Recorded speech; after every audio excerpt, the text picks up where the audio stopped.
নমস্কার, কলিকাতায় বরিশালে আপনাদের স্বাগত। যেমন কথা দিয়েছিলাম যে গরমের হাত থেকে বাঁচার অনেক রেমেডি কলিকাতায় বরিশালে আসতে চলেছে, আজকে সেরকম দুটি শরবত বানাবো একদম ঘরোয়া উপকরণ দিয়ে, যেটি শরীরকে ঠান্ডা রাখে আর খেতেও খুব সুস্বাদু। একটি স্মুদি ব্লেন্ডারে এক টুকরো গুড়, এক কুচি আদা, সামান্য বিট নুন দিয়ে জল দিয়ে ঘুরিয়ে নিলাম। ব্যাস হয়ে গেল। এবার আপনারা একটা কাজ করুন, সাবস্ক্রাইব করে বেল আইকনটা প্রেস করুন, যাতে কলিকাতায় বরিশালের কোনো নোটিফিকেশন আপনারা মিস না করেন। এবার পরের শরবতটা বানিয়ে নিই।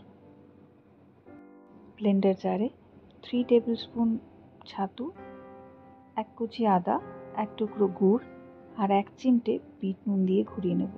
ব্যাস, এই শরবতটাও রেডি। এই শরবতটা এতটাই ফিলিং যে আপনারা এটাকে ব্রেকফাস্ট হিসেবেও ব্যবহার করতে পারেন। এটা খুব প্রোটিন রিচ। এই ঘরোয়া উপকরণের রেসিপিটি যদি আপনাদের ভালো লেগে থাকে তাহলে লাইক বাটনটা প্রেস করুন আর আপনাদের বন্ধুদের মধ্যে এটা বেশি বেশি করে শেয়ার করুন। And we are almost done. কিন্তু না, প্রেজেন্টেশন তো এখনও বাকি, which is a big deal. একটু বরফ দিয়ে দিলাম।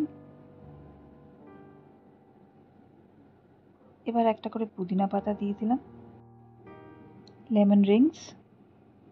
এবার উপর থেকে অল্প একটু লেবু চিপে দেবো। স্ট্র দিয়ে প্রেজেন্ট করুন আপনাদের ঘরোয়া শরবত। নিজেদের যত্ন রাখুন, ভালো থাকুন সকলে।